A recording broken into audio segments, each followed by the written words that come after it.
Oke, kita ketemu lagi. Dan kali ini kita bakal bedah satu emiten yang unik banget di Bursa Efek Indonesia. PT Era Graha Realty, atau kodenya IPAK. Ini bukan perusahaan properti biasa. Ceritanya menarik banget dan beda dari yang lain. Coba deh, pernah kepikiran nggak sih gimana caranya kita bisa ikut menikmati keuntungan dari pasar properti, tapi tanpa perlu repot beli tanah atau bangunan? Nah, pertanyaan ini adalah kunci buat ngebongkar model bisnis IPAK dan apa yang bikin mereka begitu spesial. Ini dia peta jalan kita hari ini. Kita bakal mulai dari model bisnisnya yang cerdas. Terus kita intip angka-angka keuangannya yang luar biasa. Kita lihat juga apa aja pendorong pertumbuhannya. Baru deh kita masuk ke jantung analisisnya, dilema valuasinya, risiko apa aja yang mengintai, dan kita tutup dengan satu pertanyaan besar.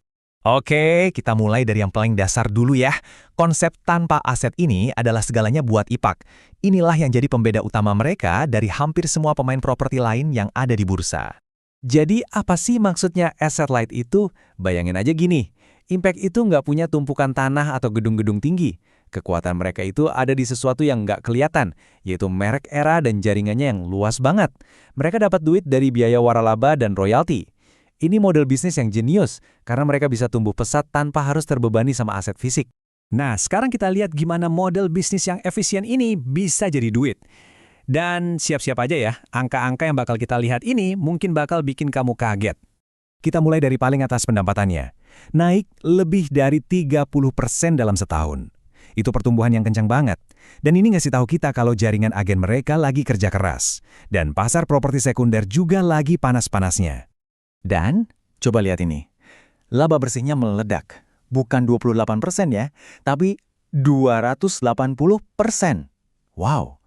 Ini dia nih magicnya model bisnis waralaba. Pas pendapatannya naik, biayanya itu nggak ikut bengkak. Hasilnya, untungnya langsung ngalir deras ke perusahaan. Nah, ini dia nih superpowernya IPAK. Utangnya nol, kosong. Di saat banyak perusahaan lain pusing mikirin utang, IPAK ini santai banget. Ini keuntungan yang luar biasa besar buat investor. Karena perusahaan jadi super fleksibel dan tahan banting.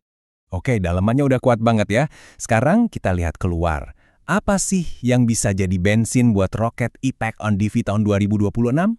Angka-angka ini apa buat kita? Gampangnya gini, angin lagi berpihak banget ke IPAK. Suku bunga yang stabil bikin KPR lebih terjangkau. Bank juga lagi gencar kasih pinjaman. Nah, di tengah kondisi sebagus ini, wajar aja kalau manajemennya pede pasang target pertumbuhan yang tinggi. Tapi tunggu dulu, ada lagi yang lebih gede. Dan ini mungkin pendorong utamanya. Pemerintah kan lagi kasih diskon pajak gede-gedean buat pembeli rumah. Nah, karena IPAK ini jagoannya di pasar rumah di segmen ini, ya ini kayak dapat durian runtuh, beneran. Dan mereka juga nggak cuma diam aja loh, mereka bikin anak usaha baru. Ini langkah yang pintar banget, artinya mereka nggak mau taruh semua telur di satu keranjang, mereka mulai bangun pilar pendapatan baru buat masa depan. Oke, sekarang kita sampai di bagian paling krusial, paling bikin mikir. Di satu sisi, kita punya perusahaan yang fundamentalnya kuat banget, tapi di sisi lain ada harga sahamnya di pasar.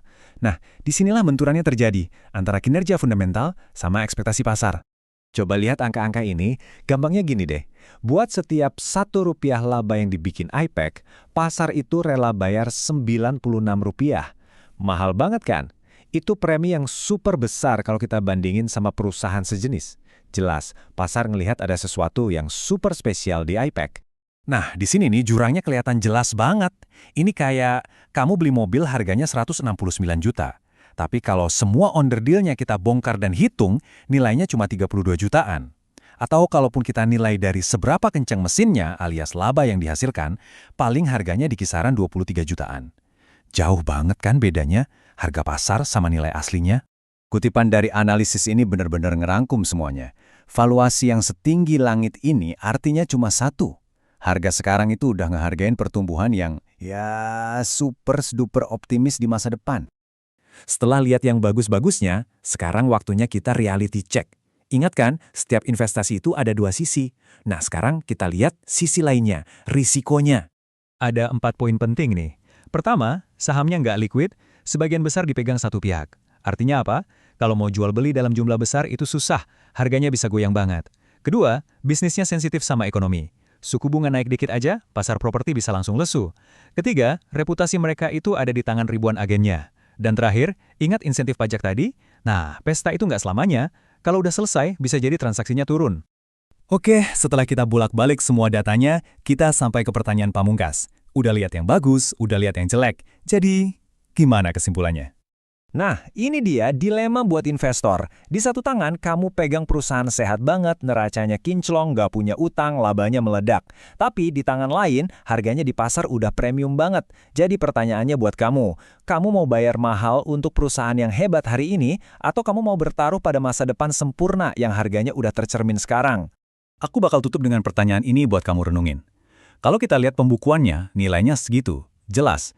Tapi pasar kayaknya lagi ngasih harga buat sesuatu yang nggak kelihatan, yang nggak tertulis di laporan keuangan. Jadi, nilai sejati IPEC itu ada di mana? Di aset fisiknya yang tipis, atau justru di kekuatan mereknya yang tak kasat mata, di jaringannya, dan di potensi masa depannya? Jawabannya ada di tangan masing-masing.